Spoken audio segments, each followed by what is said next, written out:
Shalom jemaat sekalian yang ada di rumah masing-masing. Bersyukur buat kasih setia Allah yang masih memberikan kita kesempatan untuk beribadah. Mari dengan satu keyakinan iman yang teguh bahwa pertolongan ibadah kita dialaskan di dalam nama Allah Bapa, Allah Anak, dan Allah Roh Kudus.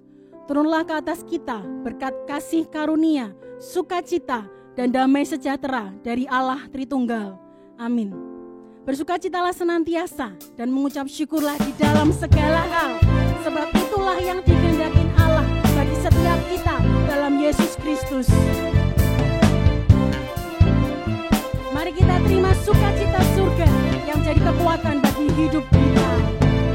Terima sukacita surga, itulah kekuatan bagi jiwa. Dapat rasakan kasih-Nya di tengah badai yang bergelora. Terima sukacita surga, itulah kekuatan bagi jiwa.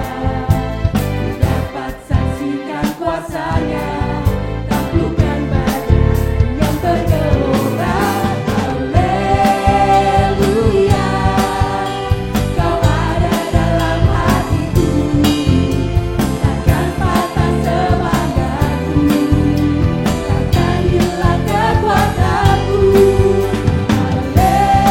Haleluya, ku mau bersorak bagimu, sukacita surga nyata penuhiku.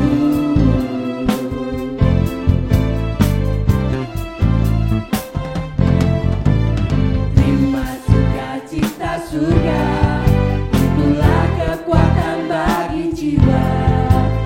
Dapat saksikan kuasa-Nya, taklukkan badai yang bergelora. Haleluya, Kau ada dalam hatiku, takkan patah semangatku, takkan hilang kekuatanku. Haleluya, ku mau bersorak bagimu, sukacita surga nyata penuhiku. Haleluya, Kau ada dalam hatiku, takkan patah semangatku, takkan hilang kekuatanku.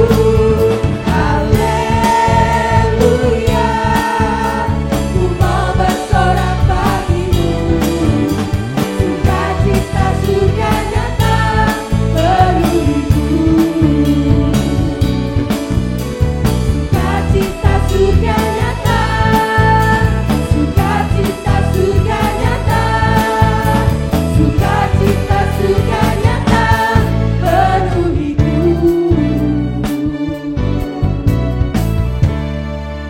Biarlah hati kami bersorak-sorak dan bersukacita, sebab sukacita surgawi sudah Engkau limpahkan di dalam kehidupan kami, yang memberikan kami semangat, yang memberikan kami kekuatan untuk kami boleh tetap bertahan dan berpengharapan di dalam Engkau, ya Allah.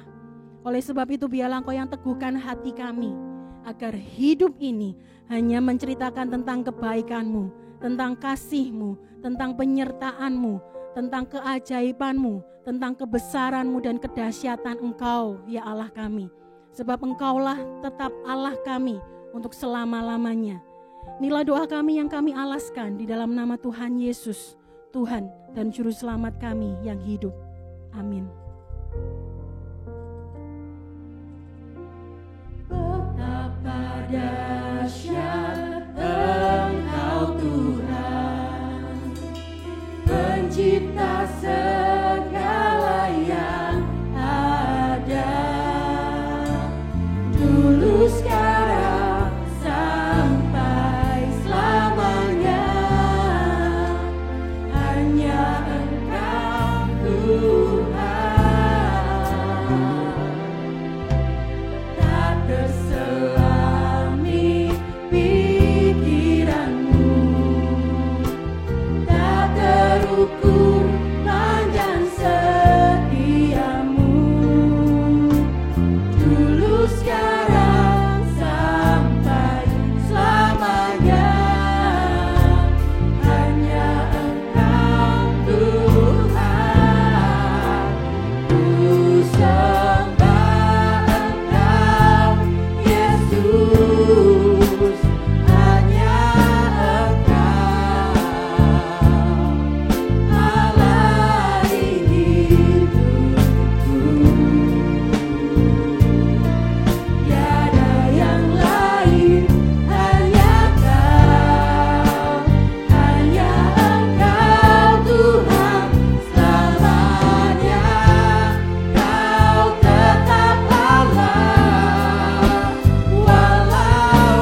Janganlah takut, sebab Tuhan menyertai. Dan janganlah bimbang, sebab ada Tuhan yang akan menuntun dan menolong. Sebab Tuhan yang akan menuntun kehidupan setiap kita, mulai hari ini sampai selama-lamanya.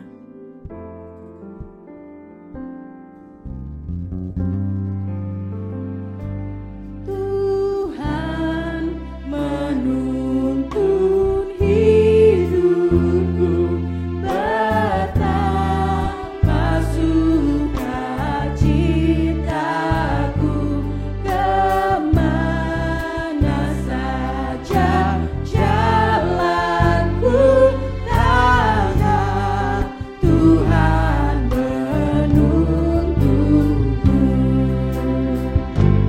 Tuhan menuntun hidupku, tangannya memegang teguh. Hatiku berserah penuh, Tuhan menuntun hidupku.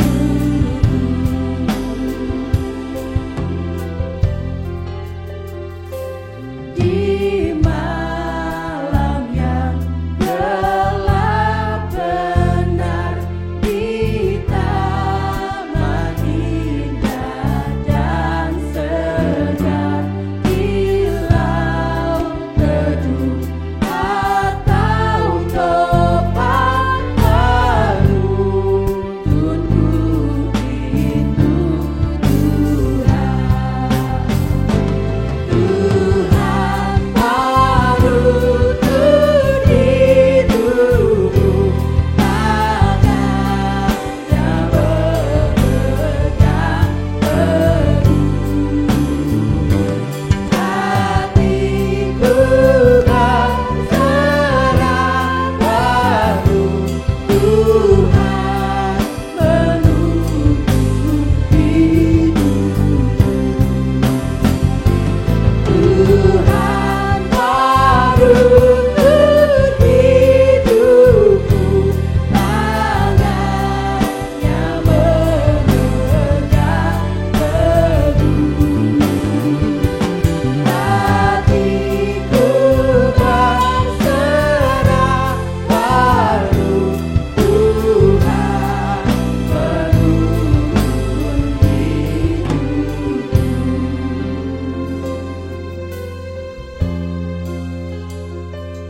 Aku sesalkan hidupku, betapa juga nasibku.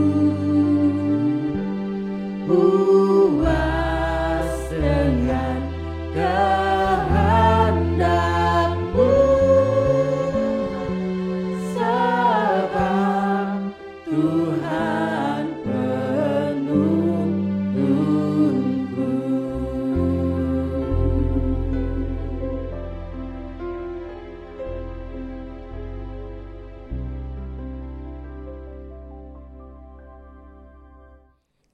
Shalom, jemaat kasih Tuhan, Bapak Ibu Saudara dimanapun Anda berada. Senang sekali berjumpa di hari yang bahagia ini, di hari yang cerah ini. Kita awali dengan melakukan 3S dulu sebelum merenungkan firman Tuhan. 3S apa saja? Senyum, salam, dan siap. Senyum dulu, senyum, semua senyum. Ayo, miss you. Sheila, senyum udah saya senyum ya. Yang saudara yang sendirian, tidak apa-apa, senyum sampai tutup mata gini. Bayangkan senyum dengan Bapak di surga, amin ya. Coba yang kiri kanan, papa mamanya, yang suami istri saling senyum begitu. Lalu salam, memberi salam, shalom semuanya. Shalom, damai sejahtera. Masing-masing memberi salam, Papa Tuhan berkati, anak-anak Tuhan berkati begitu ya. Dan yang ketiga apa? Siap. Duduk yang baik, siapkan diri baik, dan kita sungguh siapkan hati kepada Tuhan. Mari kita berdoa sejenak. Bapak di surga, terima kasih untuk hari yang baik ini. Teduhkan jiwa kami dan beri kami urapan-Mu supaya kami mengerti firman-Mu. Dan Engkau beri kemampuan melakukan kehendak-Mu, sehingga hidup ini kami pakai untuk memuliakan Engkau. Tolonglah hamba-Mu yang penuh kelemahan ini, Tuhan tolong menyampaikan setiap kalimat dengan benar sesuai dengan firman-Mu. Kami berdoa di dalam nama Yesus. Amin, amin. Tema kita pagi hari ini, pada saat ini adalah tentang Heaven's Power, Sustain Life. Hidup yang didukung, yang ditopang oleh apa? Kekuatan, kuasa dari surgawi, kuasa surgawi. Satu ayat saja kita akan perhatikan dari Markus pasal 1, ayatnya yang ke-35. Mari bersama-sama baca pelan-pelan firman Tuhan ini. Saudara bisa melihat di teks saudara masing-masing, di Alkitab maupun di HP atau di layar yang sudah tersedia ini. Kita akan baca bersama-sama. Mari kita baca 2, 3. Pagi-pagi benar, waktu hari masih gelap, ia bangun dan pergi keluar. Ia pergi ke tempat yang sunyi dan berdoa di sana. Pagi-pagi benar. Kalau saudara perhatikan di Injil Lukas pasal 4 ayat 42, di situ disebutkan ketika hari siang. Lupa kok beda. Ya, memang agak beda karena setiap Injil mempunyai sudut pandang.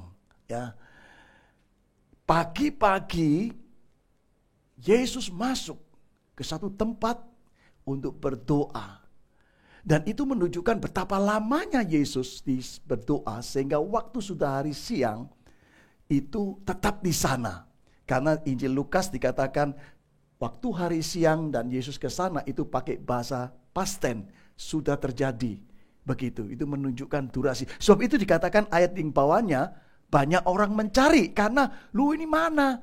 Dari pagi sampai petang, dari gelap sampai sudah siang Yesus seakan-akan belum bukan seakan-akan belum muncul. Pengertian siang di Injil Lukas adalah break day, artinya matahari sudah bersinar. Saudara perhatikan di sini, pagi-pagi benar, waktu hari masih apa? Gelap. Ia di sini siapa? Yesus bangun dan pergi keluar.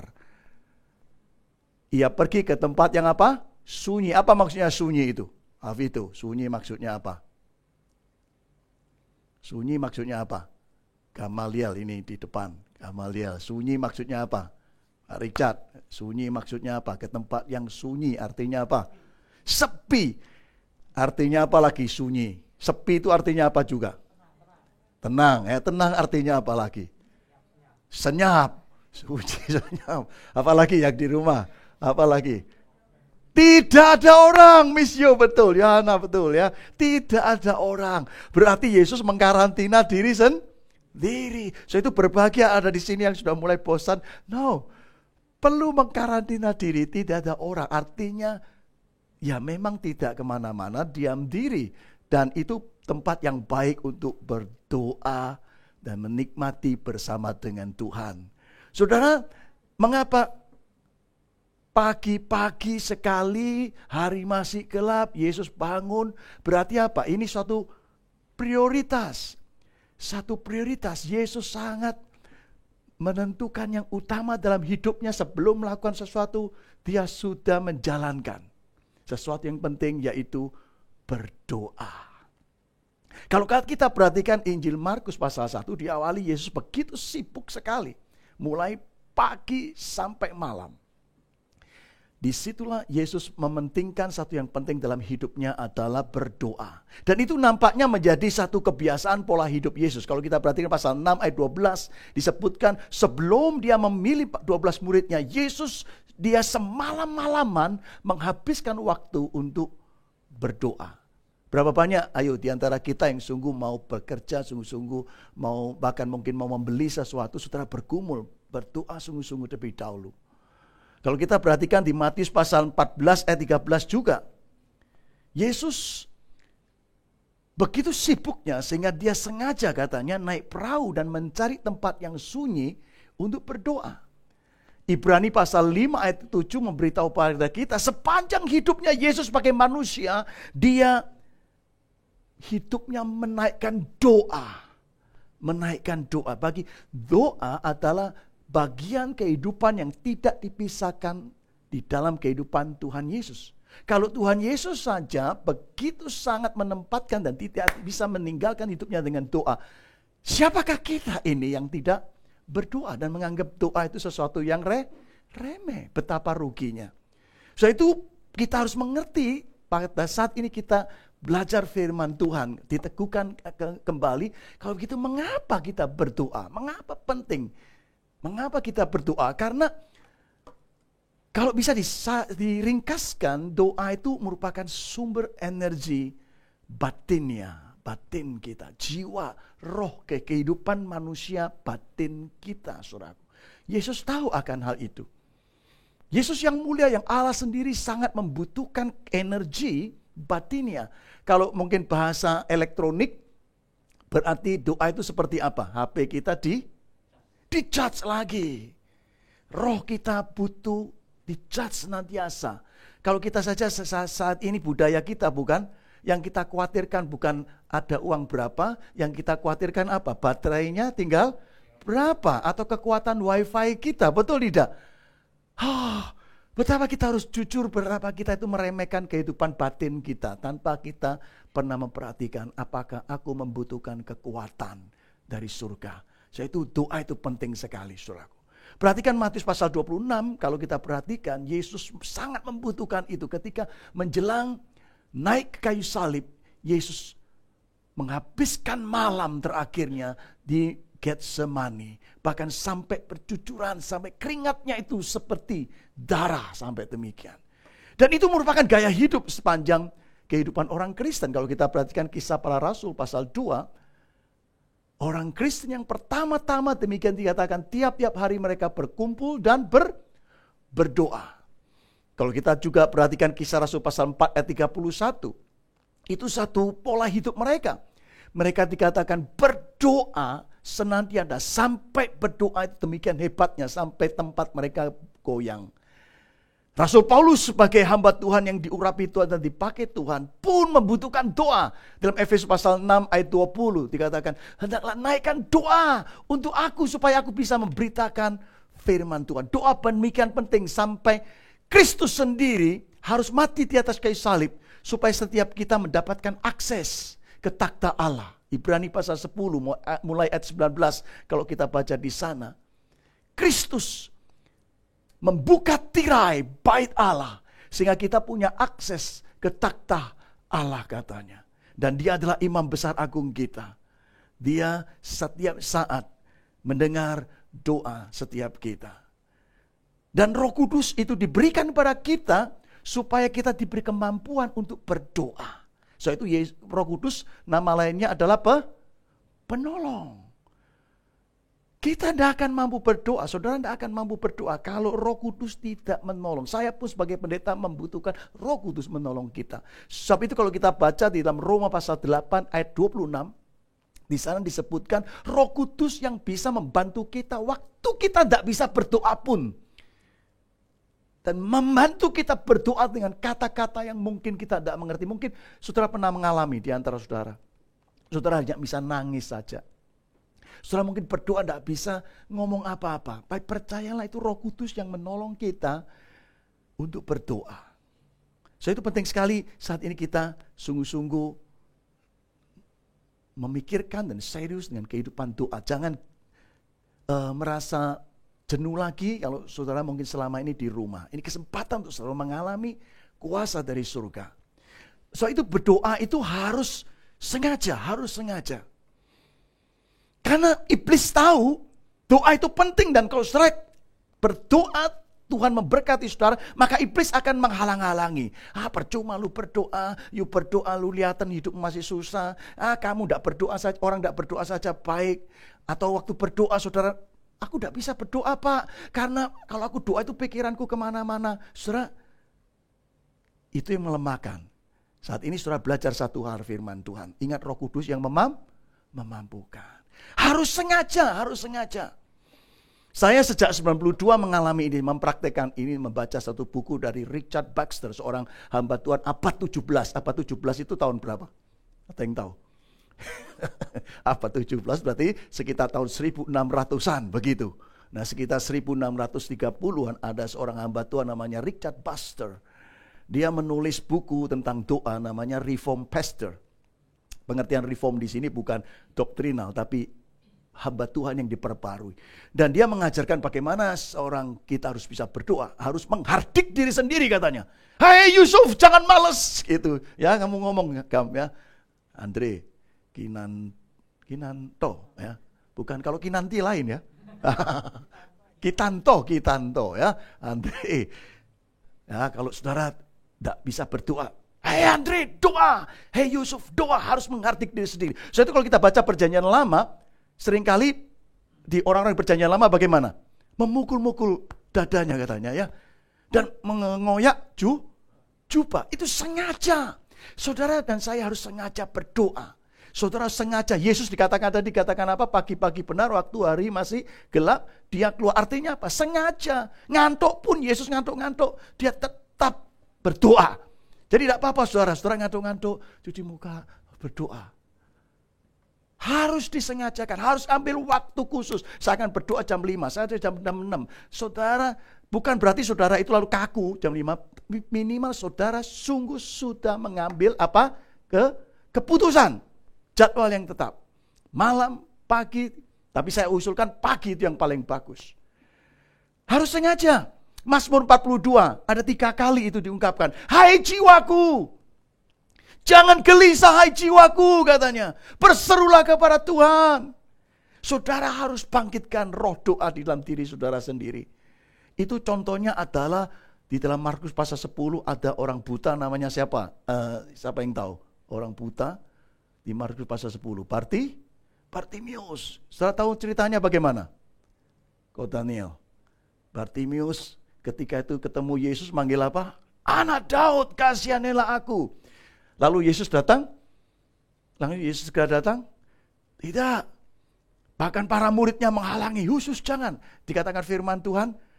Bartimius semakin kencang berkata, Yesus, anak Daud, kasihanilah aku.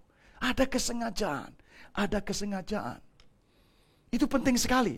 So itu kalau saudara ingin kehidupan saudara mengalami Kristus dalam hidup ini, jangan sia-siakan masa karantina ini, masa pandemi. Tuhan punya tujuan yang baik supaya setiap kita diperbarui, rumah tangga saudara, kehidupan saudara pribadi, mengalami kuasa dari surga sendiri, dari Allah Bapa sendiri.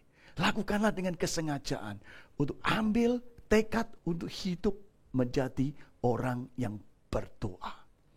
Lalu bagaimana berdoa? Sederhananya, bagaimana berdoa? Bagaimana ya berdoa? Saya tidak bisa Pak, rumahku lain Pak. Aku hidup di kampung, aku hidup di tempat jauh. Saudara, aku tidak bisa nemu tempat sunyi Pak. Gitu. Aku lagi tempat sunyi malah oden gitu ya. Malah ketakutan bagaimana? Bukan saudaraku, bukan masalah tempat, nanti saya jelaskan saudaraku. Karena doa itu harus saudara jadikan menjadi gaya hidup. Lifestyle. Apa? Lifestyle, ngomong dengan tempat apa? Istri ya, lifestyle itu harus jadi gaya hidup. Gaya hidup itu artinya apa? Sheila, gaya hidup ya seperti dia.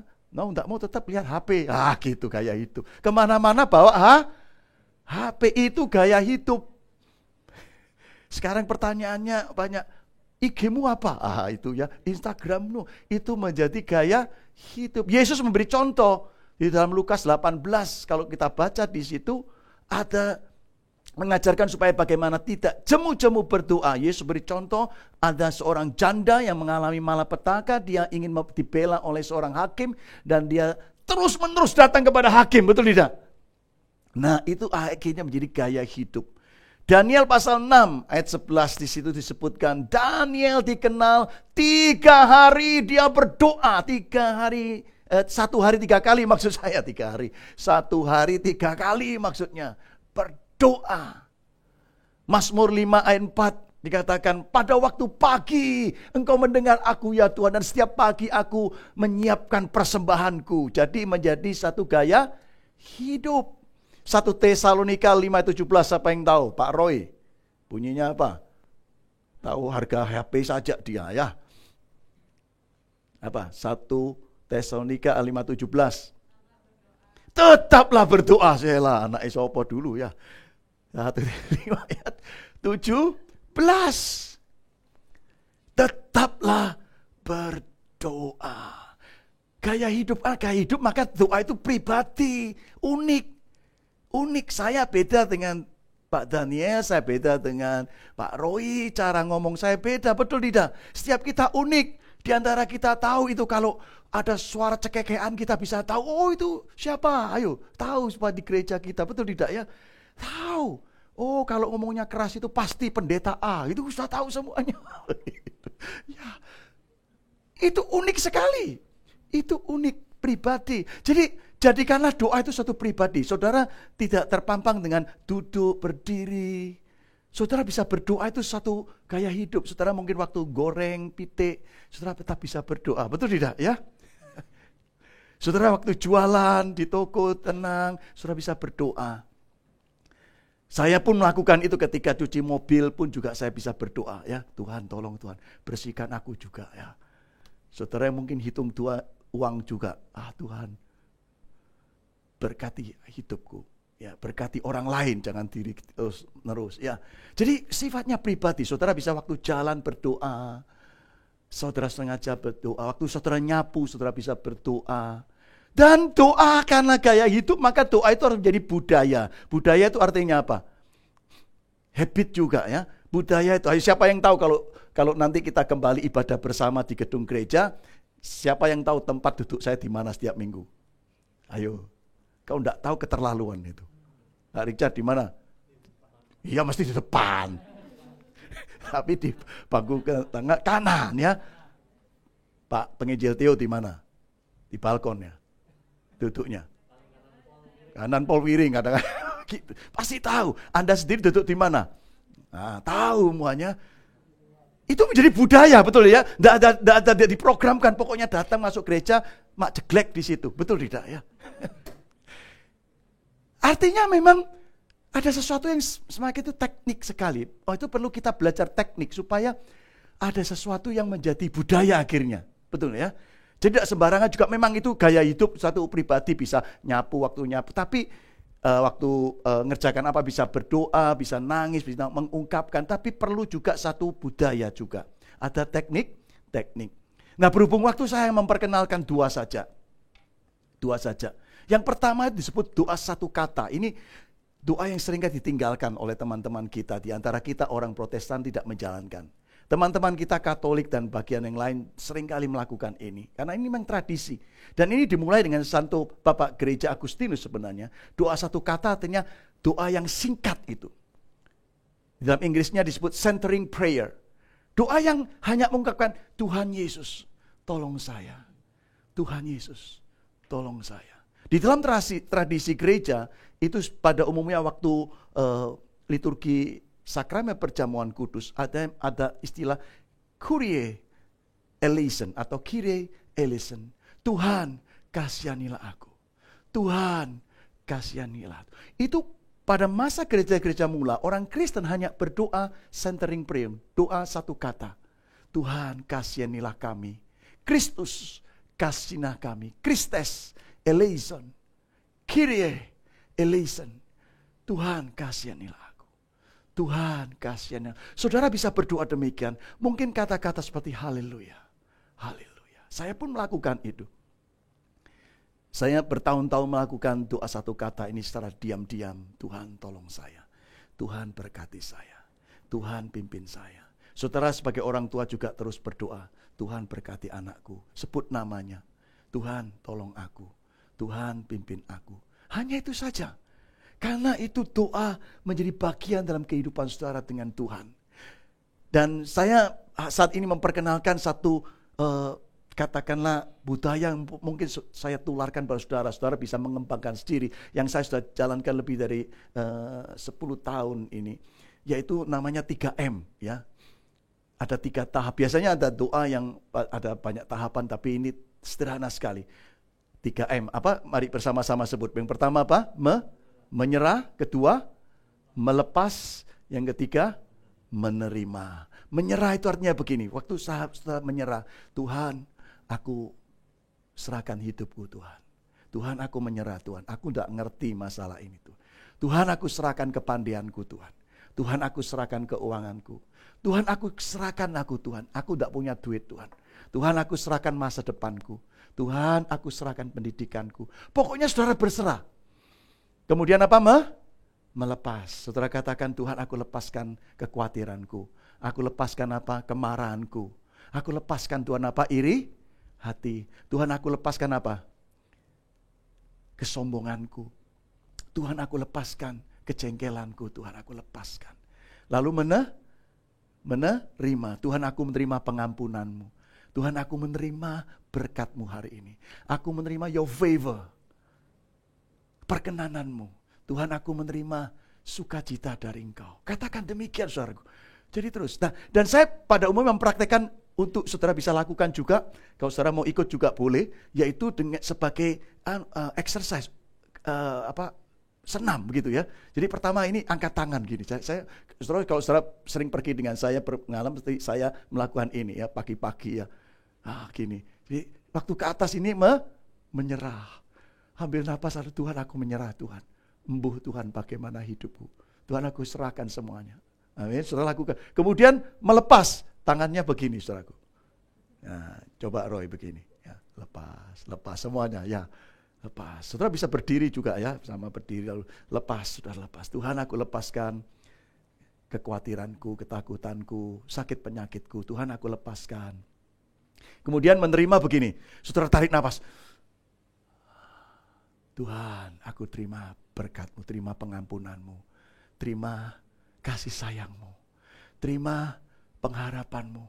Saudara, lakukan 3 hal ini ya. Mau praktek yuk, berdiri ya. Semuanya saudara praktekkan. Angkat tangan, lalu apa?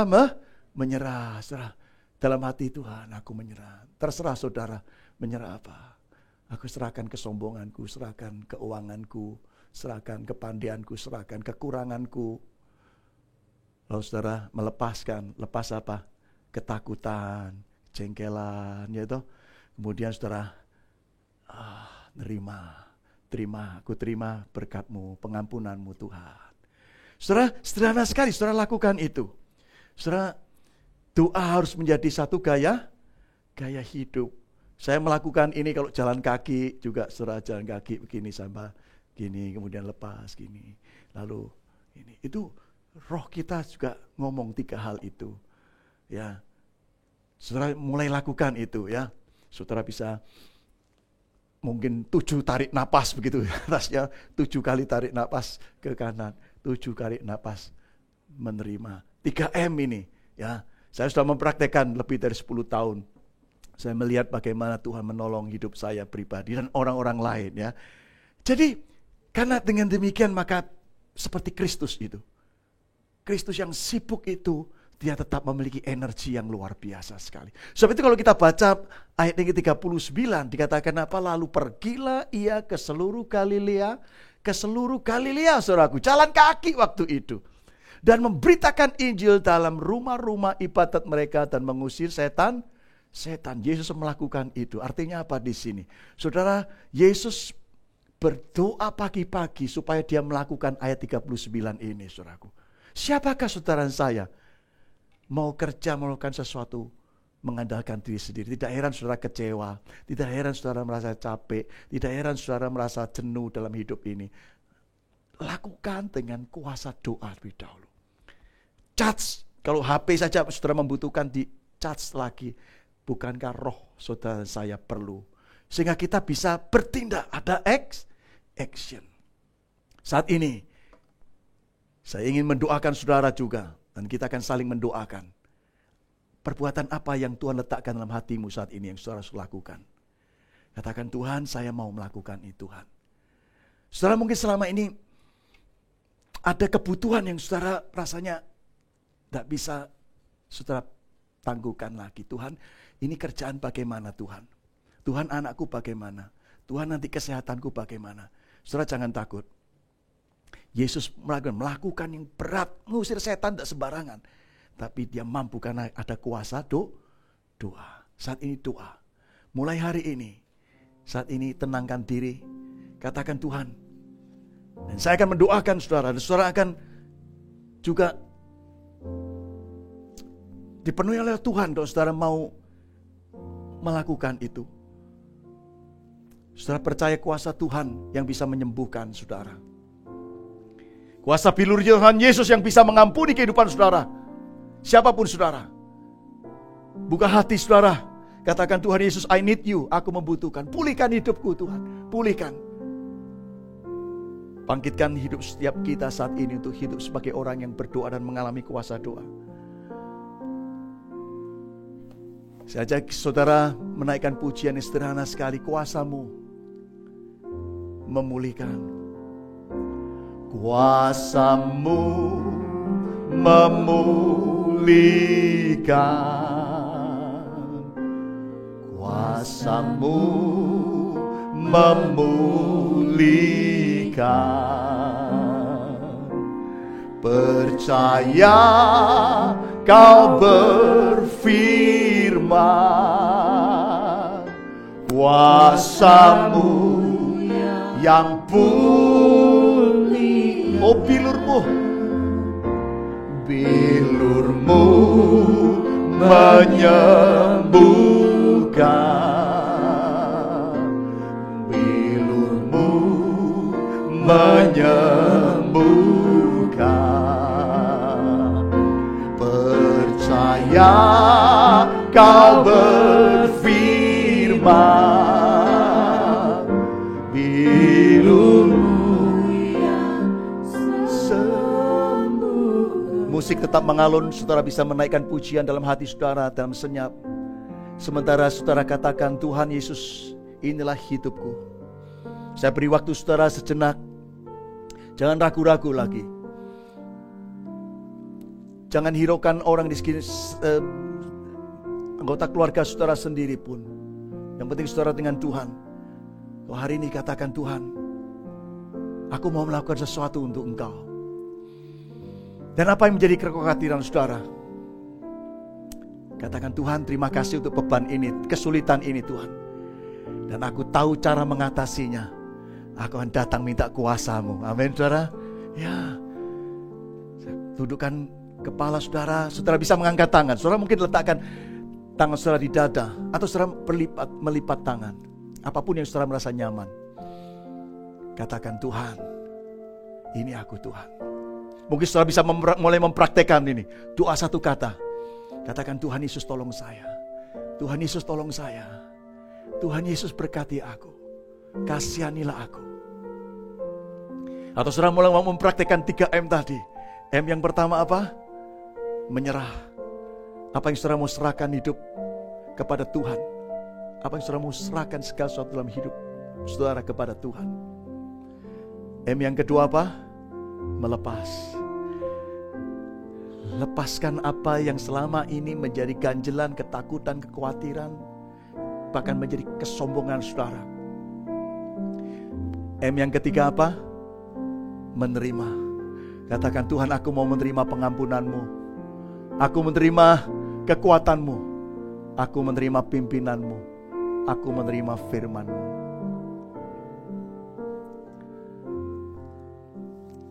Saya akan berdoa bagi saudara.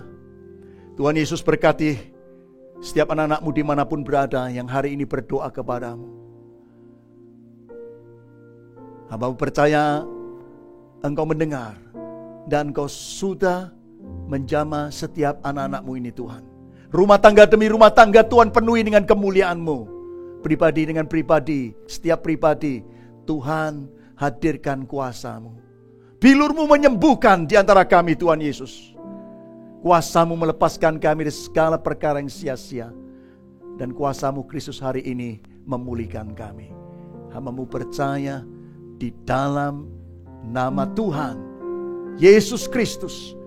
Saudara yang diberkati katakan apa? Amin. Sebelum kita masuk doa syafaat, saya ingatkan setiap kita untuk memperhatikan terus baca firman Tuhan. Perhatikan saudara yang belum mendapatkan kartu jadwal bacaan, saudara bisa menghubungi saya dan hamba-hamba yang lain atau mengambil sendiri di kanopi.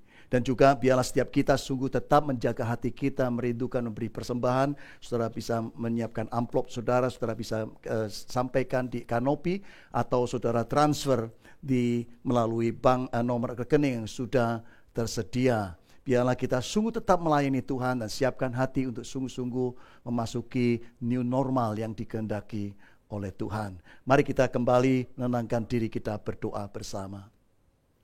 Bapa di surga, terima kasih Engkau memberikan sukacita, kekuatan di tengah-tengah situasi yang kadangkala tidak menyenangkan ini. Kami percaya semua ada rencana Tuhan. Kami tetap berdoa, beri hikmat bagi penatua dan pengurus komisi yang ada, untuk kami bisa tahu kapan kami harus mempersiapkan diri, membuka diri untuk ibadah bersama dan kegiatan di gereja ini. Terima kasih Tuhan, kami tetap mendoakan untuk pemerintah kami. Terima kasih Engkau berikan perlindungan bagi bangsa dan negara ini. Kami terus berdoa untuk hikmat dicurahkan bagi presiden kami, wakil presiden kami, dan seluruh aparatur pemerintahan. Kami berdoa untuk kota Semarang, Tuhan berkatilah kota kami. Kami mohon semuanya ini Bapa, di dalam nama Tuhan Yesus Kristus yang hidup. Amin. Jika berkenan, mari kita panggil berdiri bersama. Kita angkat hati kita masing-masing untuk menerima berkat Tuhan. Kiranya Allah Bapa, Allah Putra dan Allah Roh Kudus memberkati setiap saudara berlimpah-limpah dan memperluas daerah setiap saudara, yaitu memberikan segala apa yang saudara inginkan. Dan kiranya tangan Allah Bapa, Allah Putra dan Allah Roh Kudus menyertai setiap saudara dan melindungi setiap saudara daripada malapetaka, sehingga kesakitan tidak menimpa setiap saudara mulai sekarang sampai selama-lamanya. Amin. Aku percaya berkat-Mu atasku melimpah, kebajikan, kemurahan selalu mengikutiku. Ku puji, ku sembah Kau Tuhan. Aku percaya berkat-Mu atasku melimpah, kebajikan, kemurahan selalu mengikutiku. Ku puji, ku sembah Kau Tuhan.